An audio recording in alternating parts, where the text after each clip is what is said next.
delta I. If you remember, we had a term for moment, if you consider the bending moment.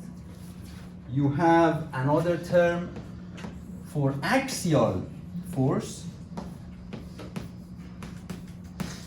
So far we have been ignoring this because in the problems that we solve, we have been told not just to use the bending moment because it is ignorable. But in some of the problems it is not. For example, when it comes to truss, this term is the most important term, and we will discuss it. When it comes to shear, sometimes it is ignored because it's not considerable compared to the first term, but the question will tell us. If the question doesn't tell us, it means you have to consider all of them.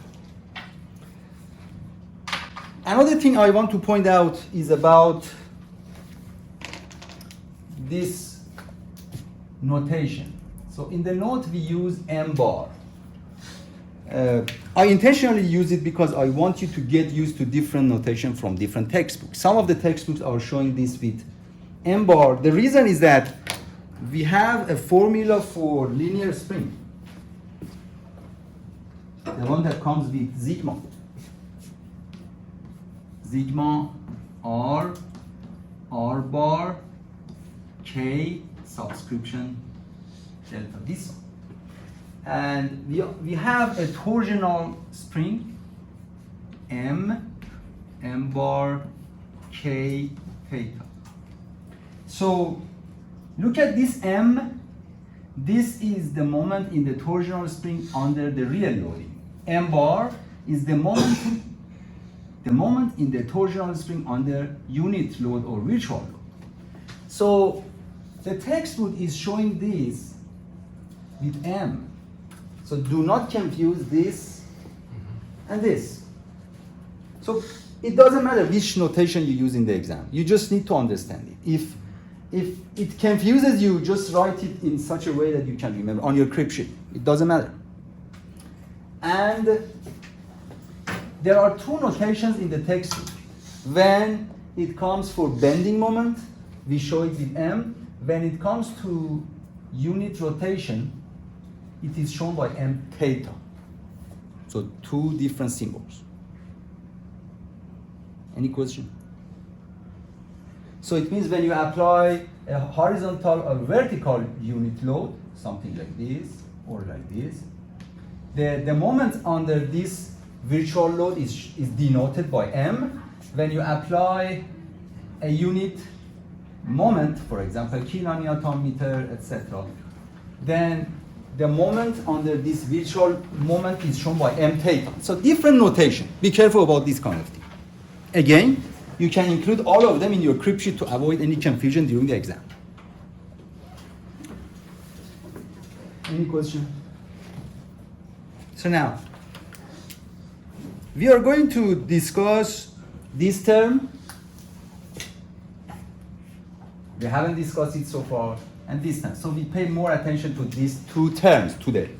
And we solve example from them. So this is axial or normal force. You know the difference between N and N bar. One of them is for real loading, one of them is for virtual loading. This is the shear force, and V bar is the shear force under the virtual load. So do you have anything in your mind when it comes to axial force? Any structure? Usually we don't have it for the beam. For the beam, usually we don't have, yes. Like a truss bridge? Yes.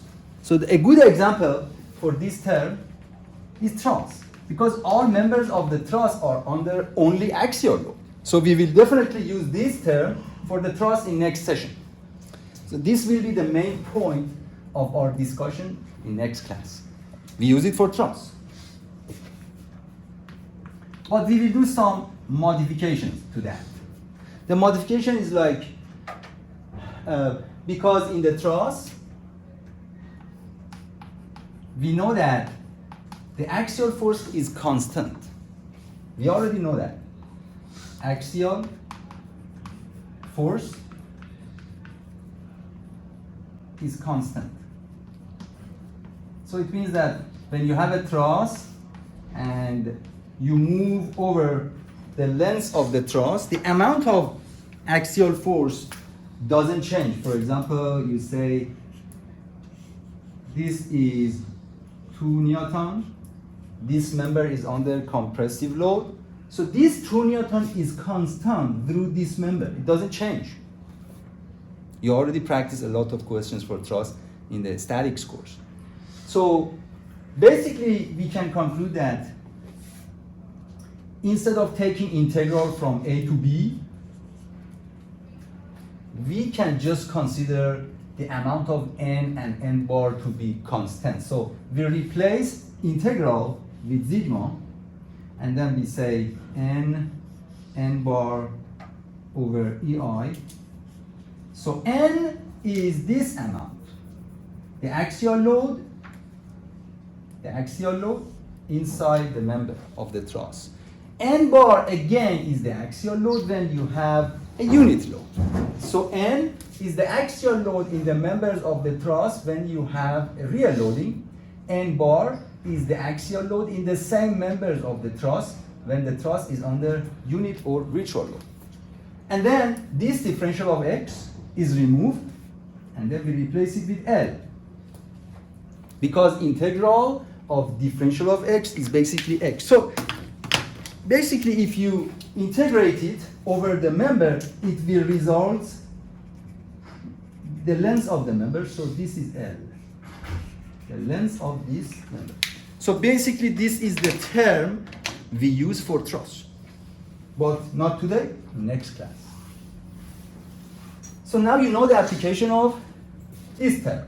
If you have a frame and the axial load is important, it cannot be ignored, then you should also use this term for the frame. Okay, so we already know the second term, and today we are going to look at this term. So the second term was for axial load. The third term, so let me write it here, axial load. And this one is for the shear load or force. It means you calculate the shear force in your structure, doesn't matter it is a beam or frame. When the structure is under the real loading, again, you calculate the shear force in different sections of your beam or frame when the structure is under virtual loading or unit loading. That is the case. Let me check something. Oh, okay. So please revise it. This is EA. Revise it on your note. This is EA. We don't need to memorize it. So this is also EA. I also don't memorize them. So this is the second term. For the third term, it is GAS. Please revise this as well. G times AS. Okay, so of course you can write it on your crib sheet. Any questions so far? Now, we are discussing this term. What is G? If you remember, let me just write it here. G is shear modulus of elasticity from strength of material, coarse strength of material. E is Young's modulus of elasticity, or simply modulus of elasticity. So this is Young modulus of elasticity, G is shear modulus of elasticity, and then we have 2 times 1 plus nu. Do you remember nu? Anybody? Volunteer? What is nu? Is that Poisson's ratio? Yeah, it is Poisson's ratio.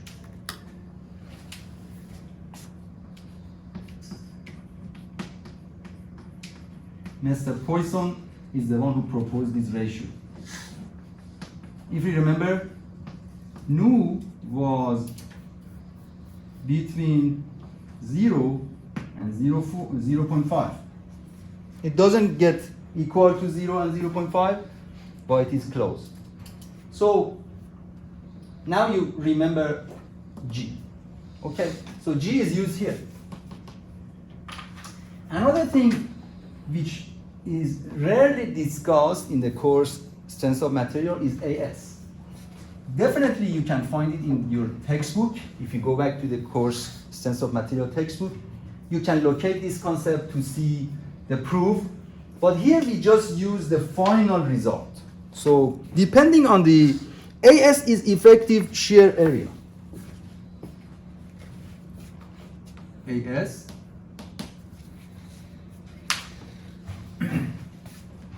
effective shear area. It means that only part of the cross section of the beam or frame is effective against the shear load, or is effective to resist against the shear force. So depending on the geometry of the section, we can prove different formulas. If the cross section is rectangle shape, then AS is 5/6 times BH. If you want to see the proof, you can go back and look at the textbook. But what we need in this course is just the final result. So we just need the rectangle section and a circular section. If the section of your beam, or your column, frame, etc. is circular shape, then the effective area, AS, is 9/10 times pi r squared. And you can include it, of course, on the crib sheet. So now you know these parameters. We can solve example from this shear force. Before we solve an example, I just want to remind you about the Moore drawing method. Remember, there are two methods to integrate, to do the integration. One of them is direct integration, another one is Moore drawing method. If your structure, doesn't matter, beam or frame, is under concentrated loads or under concentrated moments, then Moore method can be applied because the diagrams of the shear force are linear. So basically, if the diagrams of the shear force are linear, you can apply Moore method. Remember, the condition for Moore method was that the sum of the order from two diagrams is maximum 3. I don't know if you remember, it is on the note. So if the sum of the orders is more than 3, then you have to use direct integral. If you look at the textbook is using them interchangeably. So some of the examples are based on the Moore method, some of them are based on direct integration. So you have to learn both of them. And in the exam, I will let you know which method you use. If I don't specify that, then it is up to you. Either Moore method or direct integration. But remember, direct integration always works, but Moore method doesn't always work. Okay, so now we solve a problem for shear to see how this term, basically the concept is the same. So I erase this part.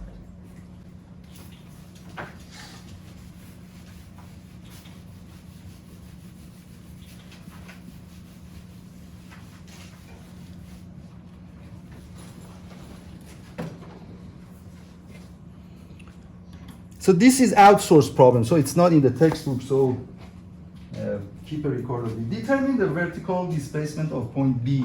So there is a beam.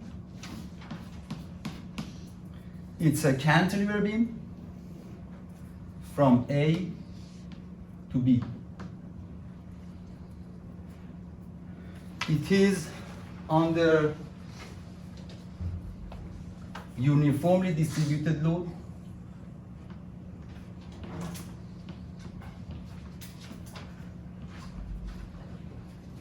Q, the intensity of the distributed load is Q.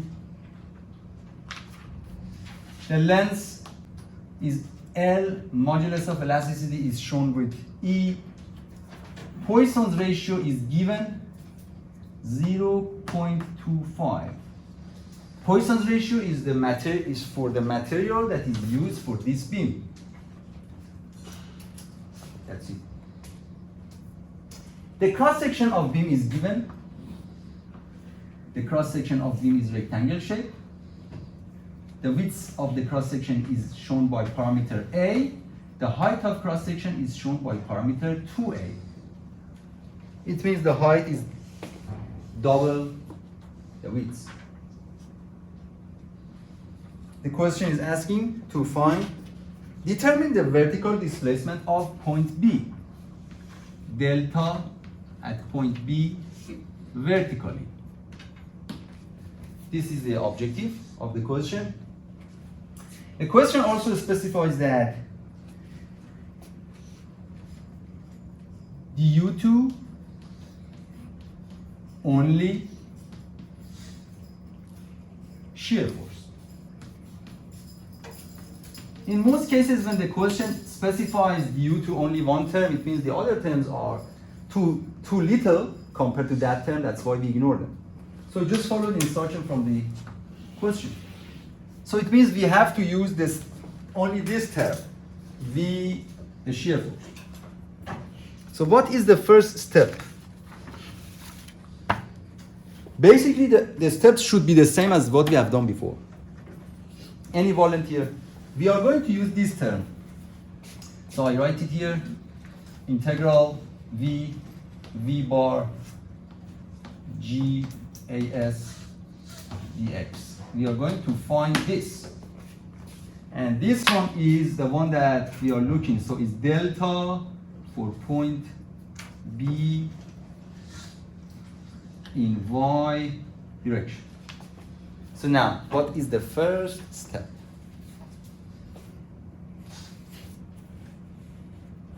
By the way, I have to remind you that for 1 hour of the class, you should spend 3 to 4 hours practice exercise. Not only for this course, for statics, for sense of material, dynamics, thermodynamics, etc.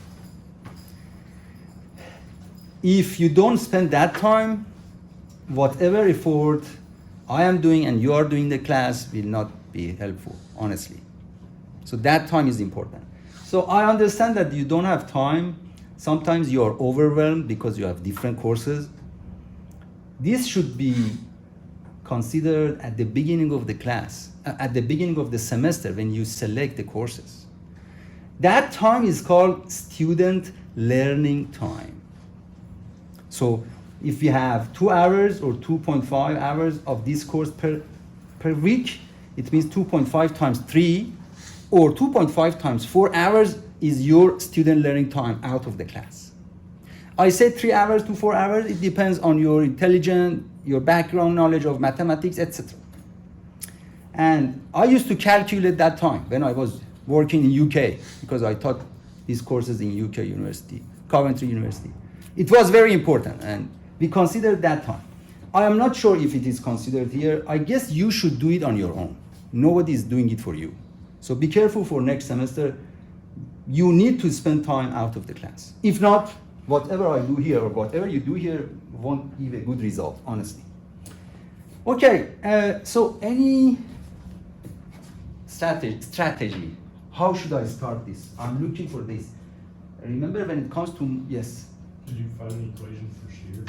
Yes, so basically Reis is saying that we need to find the equations or diagram for shear force under the real loading, under the unit loading. Okay, so the first step, as Ray said, we are going to find the diagram or equation for shear force. So we go back to statics course. So if you remember, this is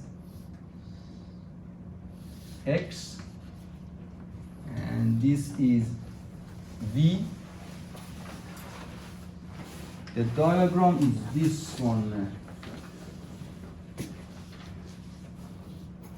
Positive, and this amount is QL. So I give you time to think about it from statics. Of course, the equivalent concentrated load to this is Q times L, and it is drawn right in the middle of beam. So the vertical reaction at point A is equal to K times L, which is here.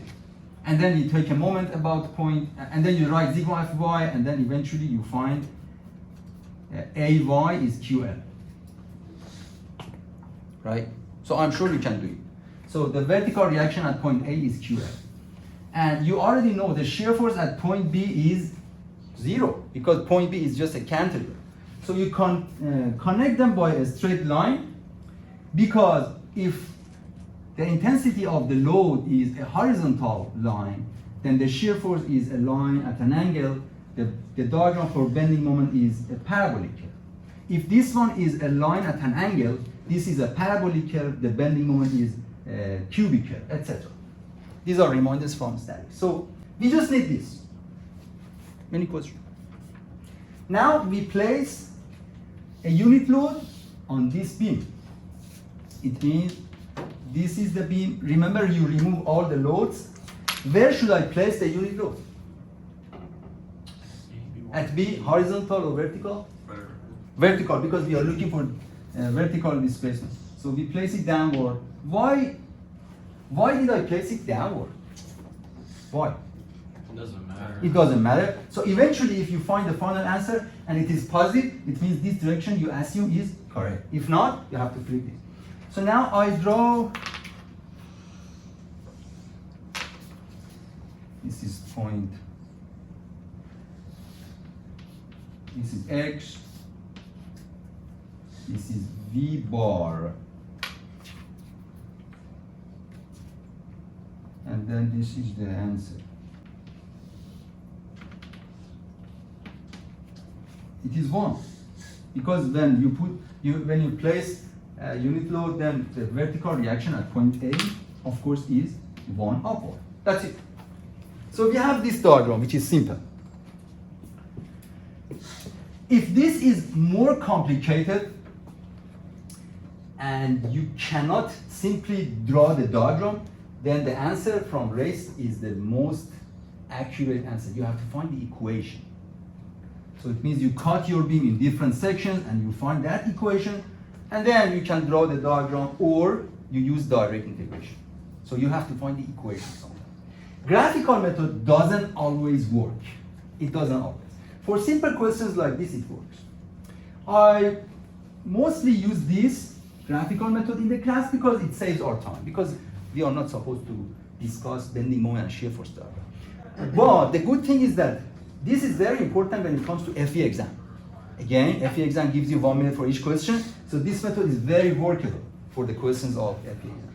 So now, the next step, we place these two diagrams under each other, and then we use more method, because we are looking for these, V times V bar. Or you can use direct integration. So I place them, the first diagram,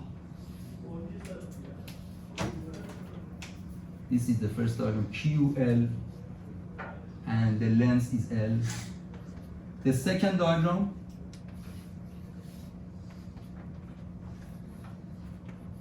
so these are the two diagrams, and now we can use more method. So more method said V times V bar integral, this integral is equal to AM times Y bar. So A is the area of this triangle, which is QL times L divided by 2. Y, and then how much is Y bar? 1. So the final is QL square over 2. Any questions so far? Divide out the modulus and Yes. So basically, Braden said that originally we must write GAS here, because this is what you're looking for. Because they are constant, we add them at the end. So it means we are doing this as GAS, GAS. That's it.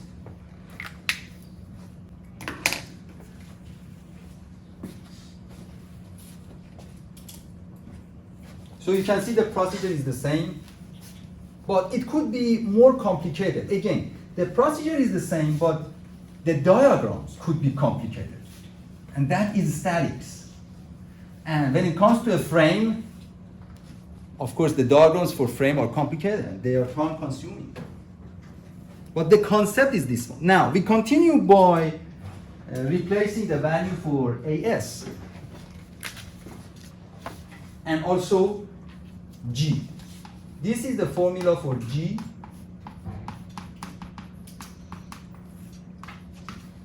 Modulus of elasticity was how much? 0.25.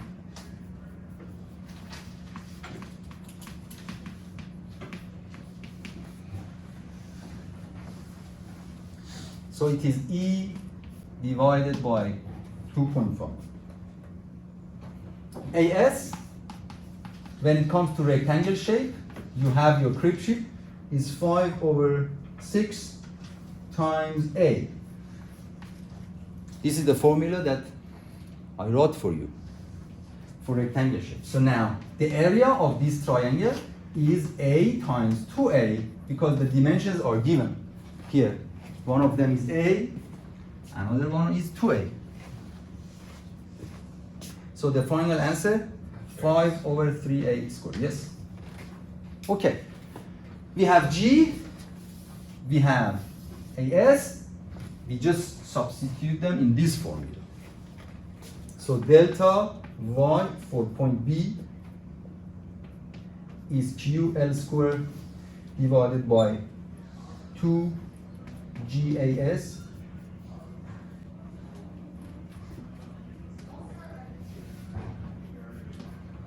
QL squared over 2 times E over 2.5 5/3A squared. And then you just simplify it and then you end up with QL squared EA squared 3/4, and then it is positive. Based on our calculation, it is positive.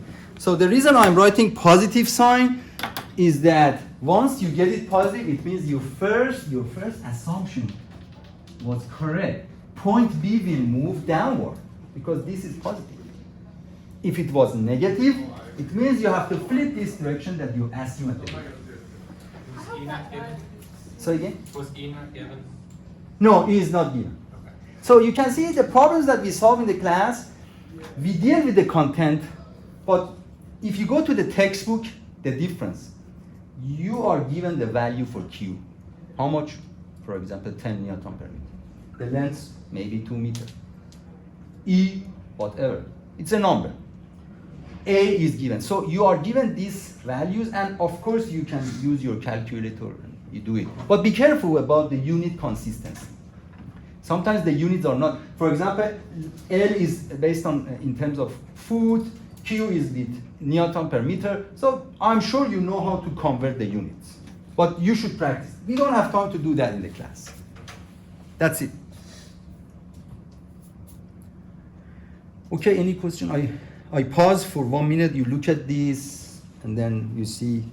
We try to recap the information after the end of this, and then we move to next.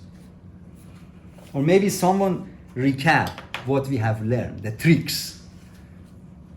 If there is any trick, anything that you need to remember. Any volunteer? What is special here? Let's say I give it to you in the exam. What would be the most mistakes or error, something that? This is the diagram for shear force. This is normal to me. The diagram for shear force under virtual load. This is normal. You place 2 diagrams here. You use Moore method. This is easy, no problem. G and AS, of course you have them on your crib sheet. So you go to your crib sheet, you find G and AS. I don't see anything difficult. That's it. Okay. If there is no question, we move to next. Next problem is the last problem that we solve on the board. which is about bending moment, but we use direct integration.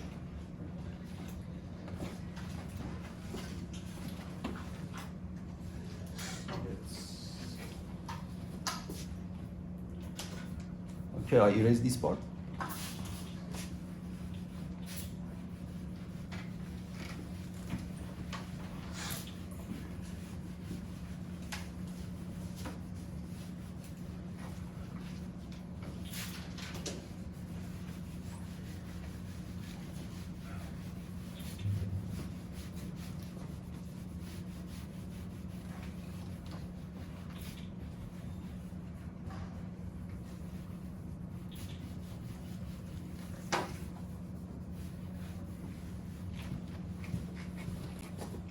Okay, so for this question, I let you think about it and try to solve it on your own.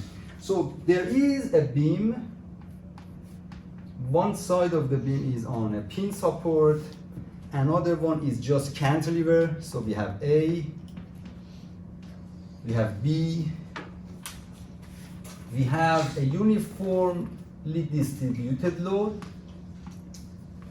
Q. We have a torsional spring at point A.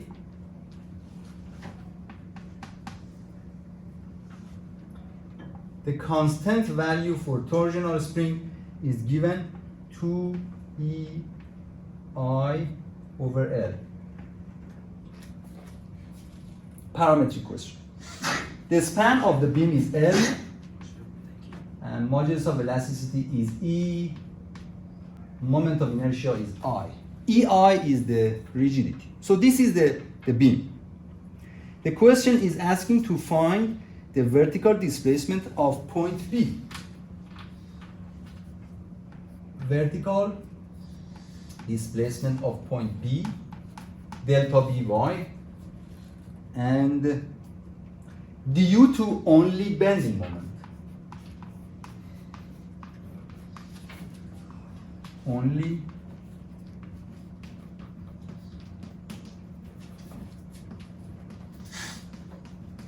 bending moment. So I give you time for a couple of minutes. You try to do it on your note. Of course, everything is on a voluntary basis. Then I will ask a volunteer to propose the solution. Then I will solve it. Just give it a try. Let's say this is your exam. Challenge yourself.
Okay, any volunteer wants to propose the solution?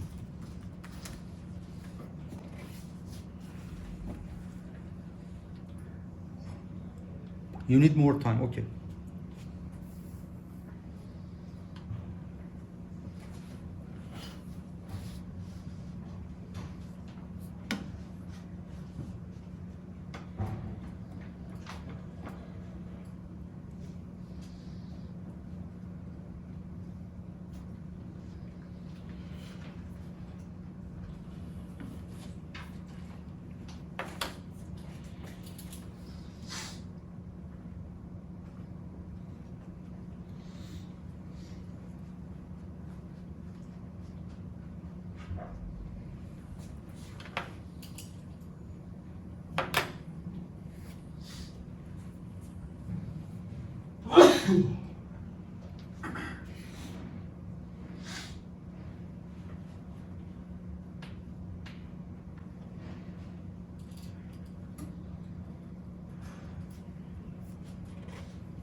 Okay, anyone can propose any solution. If not, yes.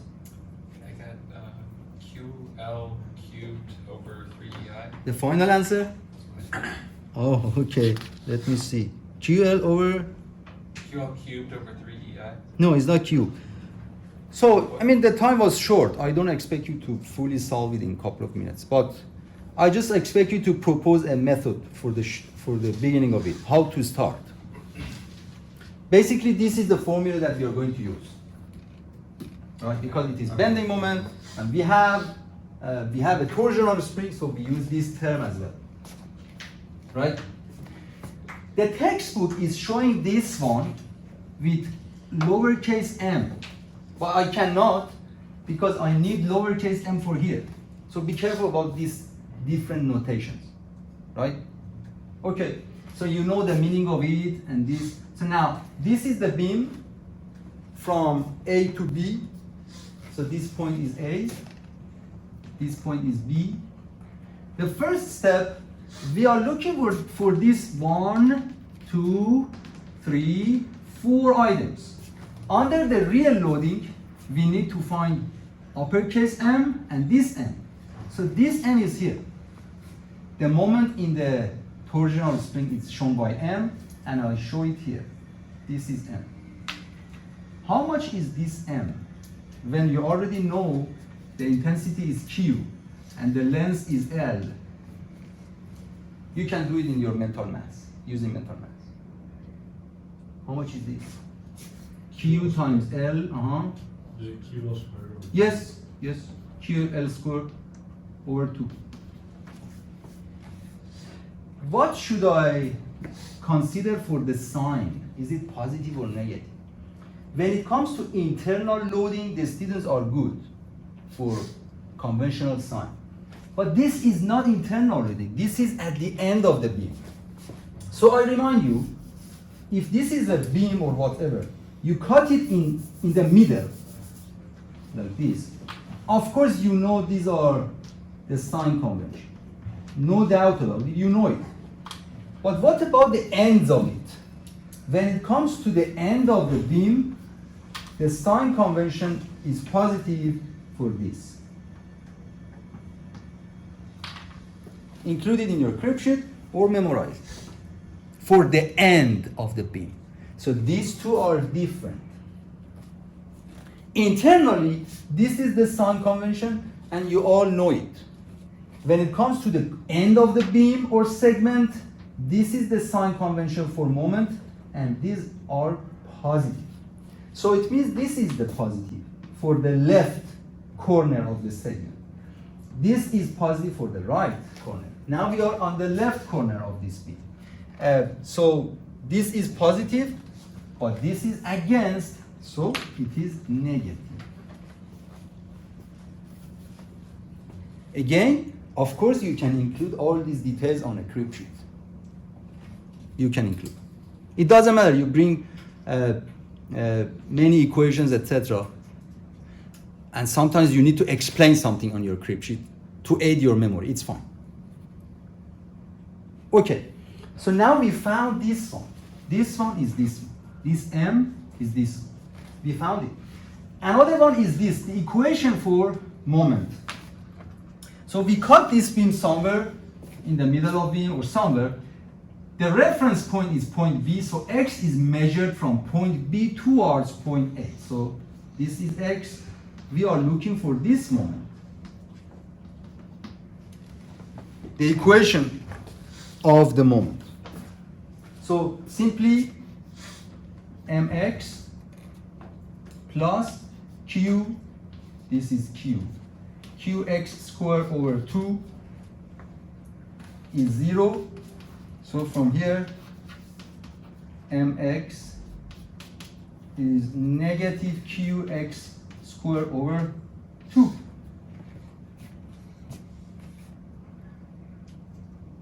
We are taking moment about this point. If I call it point O, sigma m about point O is 0, and we assume this is the conventional sign. We assume this. So you know all these from statics.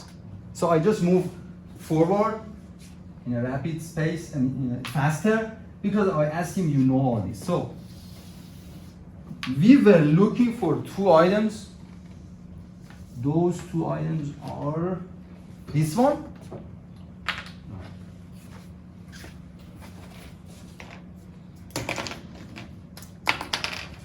We wanted to find this and also this. We found them with their sign, negative, negative, everything. So now, in next step, we are going to do it with virtual loading. So I write it here.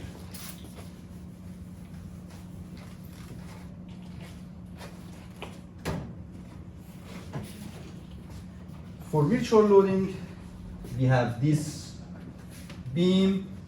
This is point A. Unit load.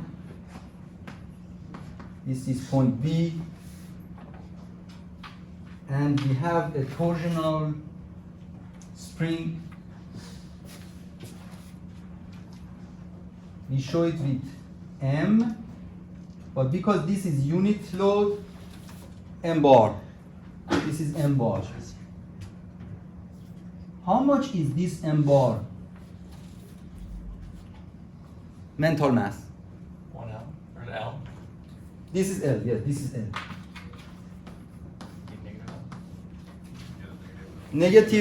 Negative 1 times L, right? Okay? Negative 1 times L. So basically it is negative L. Okay, we are done with it. So we found it. Basically, we just take a moment above point A. That's it. Any question? So this case is virtual loading or unit load. The previous case was real loading. So now, another step. We have this virtual loading, and then we are going to find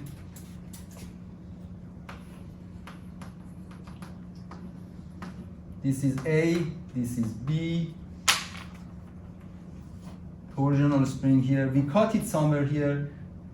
X is measured from here, and then once you cut it, you have internal.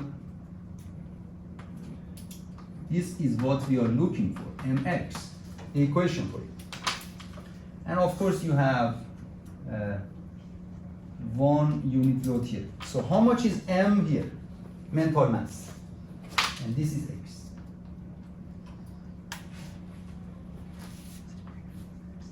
How much?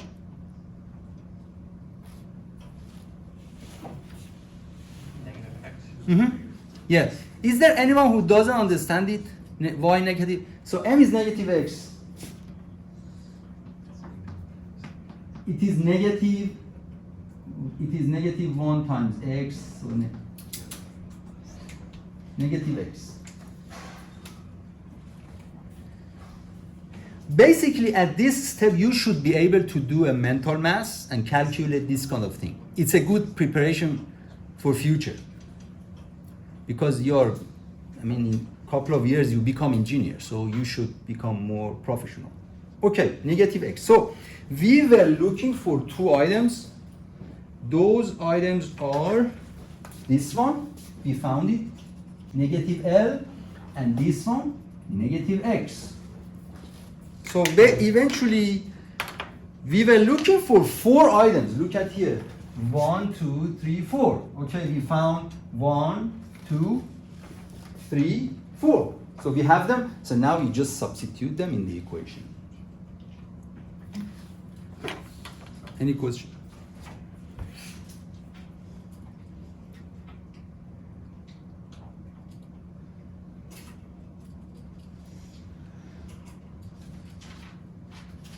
I'm just waiting for you to understand, then I'll continue.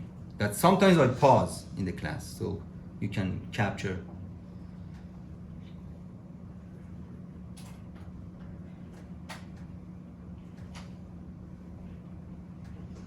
Any question? Yes.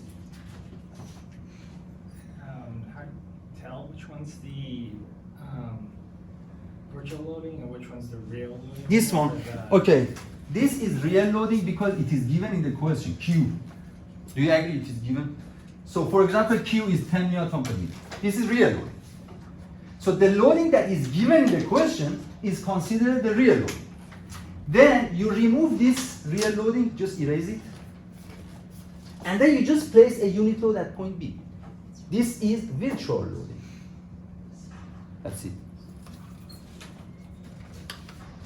For each type of loading, you have to find 2 items. When it is real loading, you need to find this M and this M. These 2. So for the first one, from the bending moment, should that be a capital M? Or Which one? Which way? Which one? This small- one?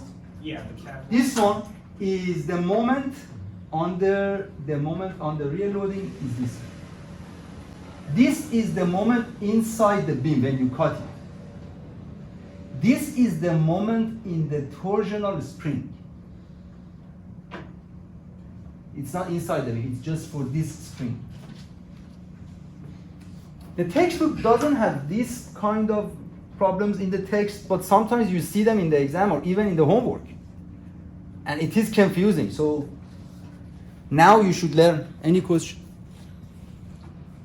So where is big M bar for Okay, the- so let's review the concept. What is this? This is the equation for moment under real loading. This is the equation for moment under virtual loading, right? That's virtual loading. Mm-hmm. So this is virtual loading. This part is virtual loading. Oh, I see. Yeah. The bar was part of the Yeah. line. Oh, yes. This is the bar. Yeah. Okay. Any question? All right. So now we are at the final step. I'm going to write the answer here for this substitution. We just substitute these values. Okay. We.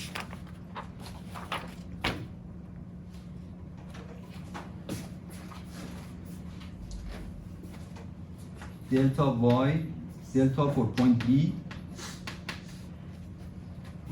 integral from A to B, m bar ei dx plus m bar this.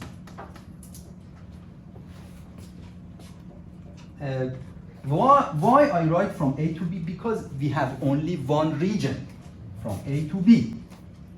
But sometimes in the homework, in the exam, in the textbook, when you look at your beam, there are different regions from A to B, from B to C. Later when we look at the textbook, I'll let you know how we separate this region. Basically, based on the textbook, these regions are separated based on discontinuities and different loadings. So for example, if I continue this beam from B to C, and then I just change the loading like this. Whenever you see there is a loading change, then you consider that one as a new region. Or if there is a discontinuity. Discontinuity means shear hinge, bending hinge, etc. Later we will see them in the examples of the text. So now, integral from 0 to L, the first equation that we found is this one.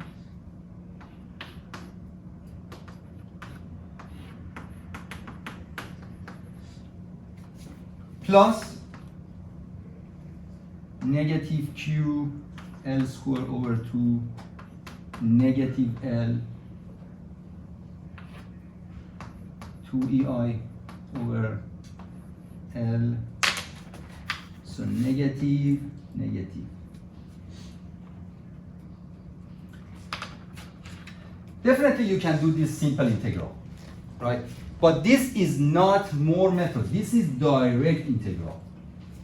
Sometimes they are interchangeable. So now we just want to use direct integral. It's up to us. So you find this integral and add it to this. I write the final answer. The final answer is 3q L power to 4 divided by 8 EI, and it is algebraically positive. Once we find it, we see that it is positive. Positive means the first assumption for the unit load was correct. The displacement at point B is downward. That's it. So in this example, we use direct integration. This one. The one that you learn in calculus. Yes. Is that x, is that a multiplication or is that? Which one? This is x squared, this is x, this is multiplication. This is multiplication.